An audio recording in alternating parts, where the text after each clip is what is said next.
Decisions affect business community, they affect politics, business, environment across the entire spectrum, and these decisions are made and taken by a very elite group of people behind closed doors this year at the Brook Street Hotel. We are not privy to these decisions, we're not allowed to know what they're talking about, but we'll definitely feel the consequences of these decisions over the next 12 months when events which apparently by accident seem to happen, in fact have been planned right here this year at Brook Street Hotel between 8th and 11th of June. What does it do when you get 120 of the most powerful people in the world getting together to have meetings with government officials? I mean, that's amazing.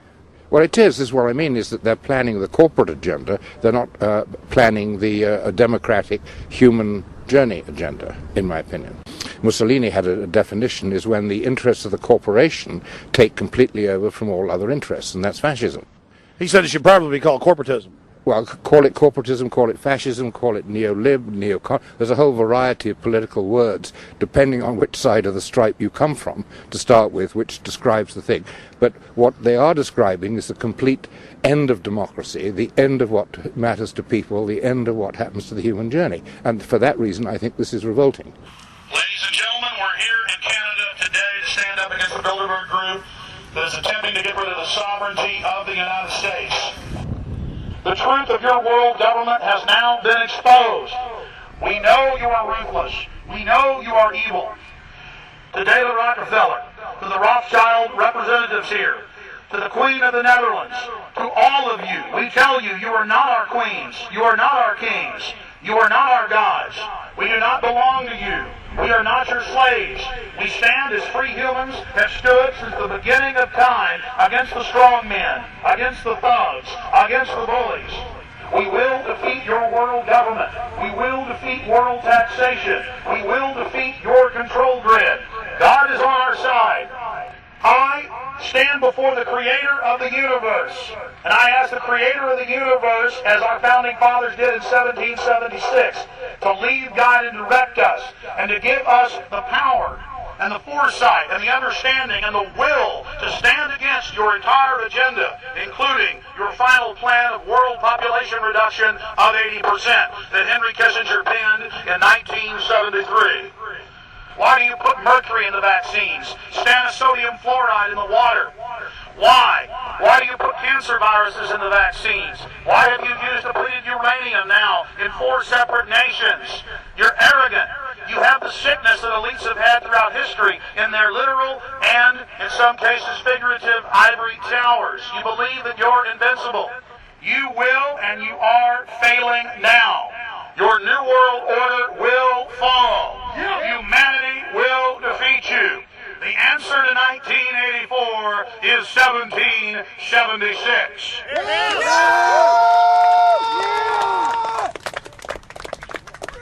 Bilderberg is an elite organization, and the way it works, the protocol of the meetings is the staff, after they're vetted out, they're told exactly how they're supposed to behave themselves, meaning that they can never address the attendees, they can never speak to them unless they're spoken to first, they can never look them in the eye. They have to approach them from the right side, the people who are right-handed, and from the left side, the people who are left-handed. They can never look them straight on. And needless to say, all the information that is being spoken during the conferences is under no circumstances allowed to come out. That's what they're told. They're threatened with not being able to find another job anywhere in the sector if they reveal any information to the press.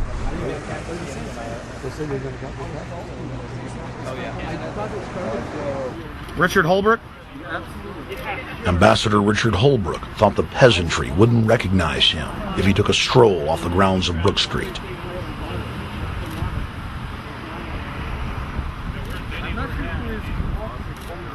Holbrooke cackled when I told him that we were not his slaves. Holbrooke, we're not your slaves, Holbrooke.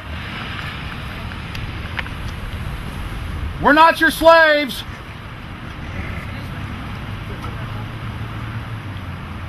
Holbrooke, we don't belong to you. We're not your property. Get back on the sidewalk. We're free humanity! Yeah, there he goes. Howard. They love it. They love it.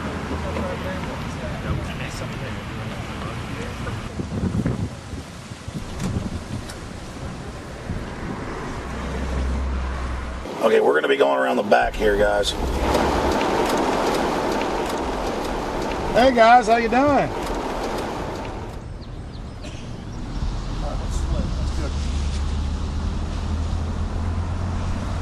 There are several rings of security service. The American delegation at every Bilderberg meeting is usually protected by the CIA and a special division of the US Army.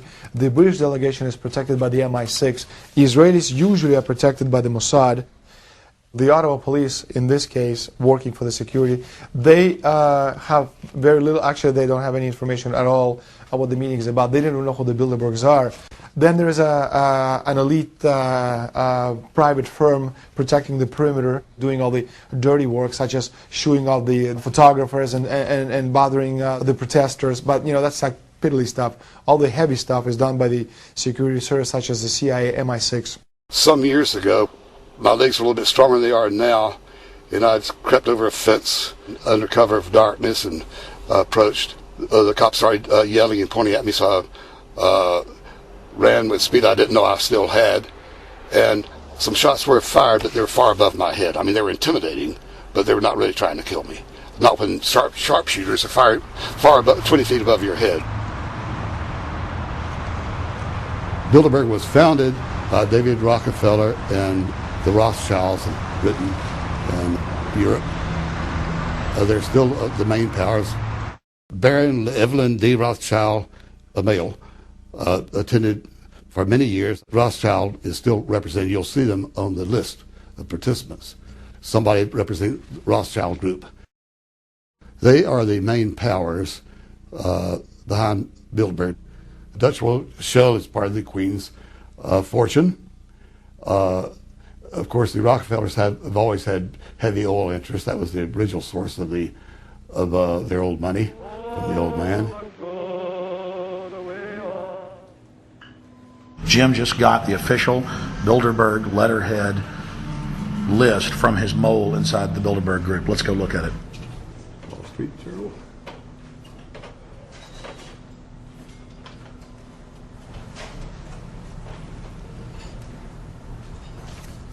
So Jim, you got the list. Yeah.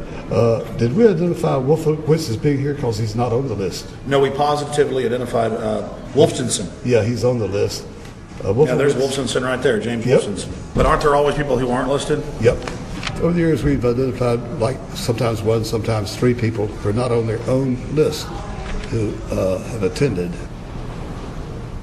Now, I think what is very difficult for most people to understand is how such a small group of 125 men and a few women control a population base of 6 billion people. Actually, it's much easier than you think. These people work on what I call systemic methodology, meaning that you take a pie, just imagine you take an apple pie and you slice this apple pie into lots of very small pieces, and you put in front of each one of these pieces your man or woman of trust, and by controlling this individual you control an entire organization.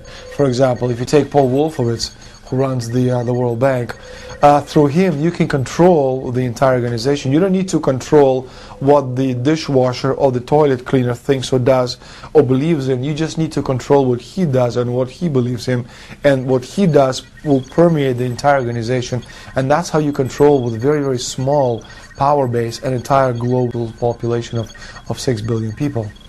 Bilderberg is making great progress toward a world government. They have created a superstate in Europe called the European Union. They are intent on creating a Western Hemisphere Union called the American Union.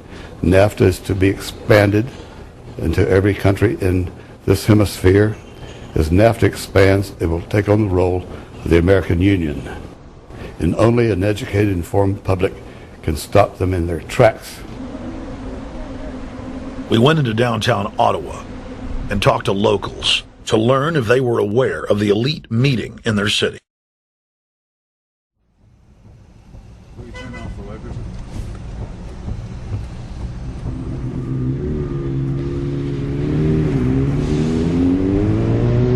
Hey guys, attention just for a second. I just need to tell you that a group just met here in Canada and they're trying to get rid of your sovereignty, merging you with the U.S. and Mexico. See, it's not funny, I'm serious. And your news isn't going to tell you about this. This is deadly.